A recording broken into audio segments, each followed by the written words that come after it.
ऐसे पुण्य हो तो भगवान भी सहर्ष छूते हैं पाँव।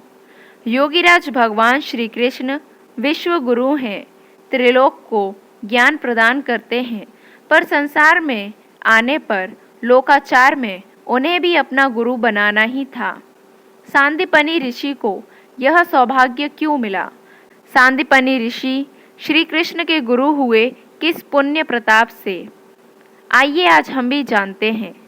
दोस्तों, भगवान के गुरु होने का गौरव मिलना कोई साधारण बात तो नहीं। भगवान ने सांदीपनी ऋषि को अपना गुरु बनाया और उनके आश्रम में रहकर अध्ययन किया। आखिर सांदीपनी ऋषि ने ऐसा क्या पुण्य किया था जिनके दर्शन, जिनसे शिक्षा लेने के लिए भगवान मथुरा से इतनी दूर उज्जैनी तक गए? भगवान ने सांदीपनी मुनि की गुरु रूप में पूजा की। संसार के समस्त ऐश्वर्य, धन धान्य की स्वामिनी साक्षात माता लक्ष्मी जिनकी चरण सेवा करती हैं, उन भगवान ने सांदीपनी ऋषि की चरण सेवा की। आपको सांदीपनी ऋषि के पूर्व जन्म के पुण्यों की कथा सुनाते हैं, जिसके कारण मिला उन्हें यह सौभाग्य। संचित पुण्य कर्म ही जीव के भावी जन्मों की गति तय करते हैं। सांदीपनी के पूर्व जन्म के कर्म ही कुछ ऐसे थे कि उनका ऋण चुकाने के लिए भगवान को उनका शिष्य बनना पड़ा। कथा सांदीपनी के बाल्यावस्था से शुरू होती है। किसी भी अन्य ब्राह्मण बालक की तरह सांदीपनी भी अपने गुरु के आश्रम में रहकर अध्ययन किया करते थे। सांदीपनी तपोनिष्ठ शिष्य थे। अध्ययन के कार्यों को मनोयोग से पूर्ण करते थे। गुरु पर अखंड विश्वास था। उनका अद्भुत सेवा भाव देखकर गुरु भी चकित थे कि साधारण सा बालक ऐसा कर्मनिष्ठ कैसे हो सकता है। गुरु को प्रतीत होता है कि यह कोई साधारण बालक नहीं है। सभी विद्यार्थियों में सांदीपनी की गुरु भक्ति विशेष थी। गुरु ने सोचा कि इस बालक की परीक्षा लेकर देखा जाए तो सत्य प्रत्यक्ष हो कि आखिर यह है कौन। परीक्षा लेने का उचित अवसर गुरु तलाश रहे थे। एक दिन वह अवसर मिला। आश्रम के अन्य विद्यार्थी बाहर गए हुए थे। गुरु का बालक वहीं खेल रहा था। जब गुरु ने देखा कि अन्य विद्यार्थी आश्रम की ओर चले आ रहे हैं और बस आश्रम में प्रवेश करने को ही हैं, तो उन्होंने सांदीपनी को पुकारा। सांदीपनी गुरु सेवा में पहुँचे तो गुरु ने अपने पुत्र की ओर संकेत करते हुए कहा, सांदीपनी, मेरे पुत्र को तत्काल कुएं में फेंक दो, यह मेरा आदेश है।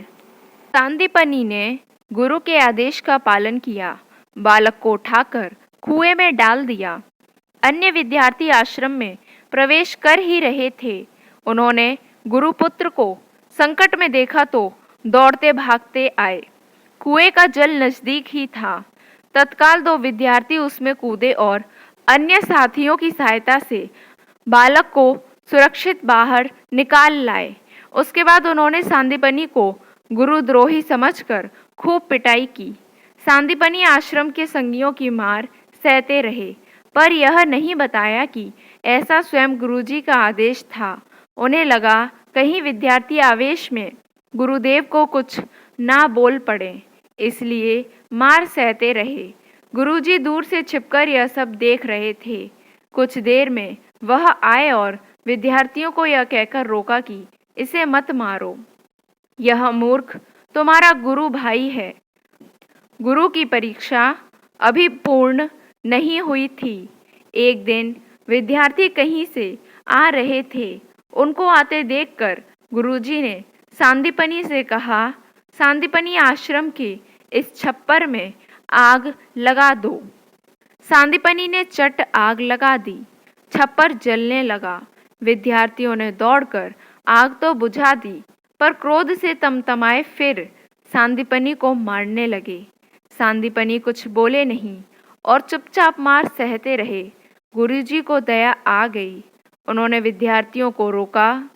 सांदीपनी गुरु की हर आज्ञा को अक्षरशः तुरंत पूरी करते थे। जब विद्या अध्ययन समाप्त हुआ तब विद्यार्थी अपने अपने घर चले गए। उनमें से कुछ विख्यात पंडित बन गए। सांदीपनि भी अपने घर चले गए।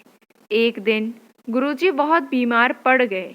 उनकी बीमारी का समाचार सुनकर सारे शिष्य उनके दर्शन के लिए आए। विद्यार्थियों ने गुरुजी की सेवा की। गुरु के शरीर छोड़ने का समय आया तो उन्होंने अपने शिष्यों को अपनी कुछ कुछ वस्तुएं प्रदान की। किसी को उन्होंने पंचपात्र दिया, किसी को आचमनी दे दी, किसी को अपना आसन दे दिया, किसी को माला दे दी, किसी को गौमुखी दे दी। इस प्रकार गुरुजी के पास जो भी संपत्ति शेष थी वह उन्होंने शिष्यों में बांटी। शिष्यों ने भी उन वस्तुओं को बड़े आदर से लिया कि यह गुरुजी की प्रसादी है। जब सांदीपनि गुरु के सामने आए तो गुरुजी चुप हो गए। फिर बोले, पुत्र सांदीपनि, मैं तुम्हें क्या दूं? अब तो कोई वस्तु मेरे पास शेष है ही नहीं देने को। तुम्हारी जो गुरु भक्ति है उसके समान मेरे पास कुछ नहीं है।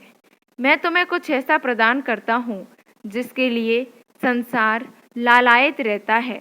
गुरुदेव ने कहा, मैं तुम्हें आशीर्वाद देता हूँ कि पृथ्वी के कष्टों का उद्धार करने के लिए त्रिलोकीनाथ भगवान का शीघ्र ही अवतार होने वाला है।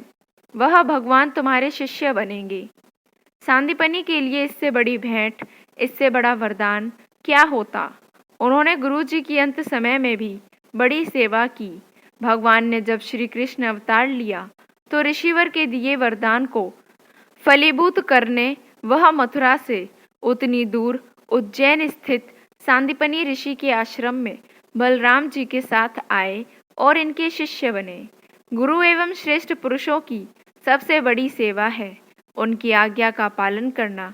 गुरु की आज्ञा पालन करने से उनकी शक्ति हमारे अंदर आ जाती है। ईश्वर पहले देखते हैं कि गुरु कैसा है, फिर देखते हैं कि शिष्य गुरु की कसौटी पर खरा उतरा क्या। यदि हाँ, तो वह ईश्वर का चहेता हो जाता है।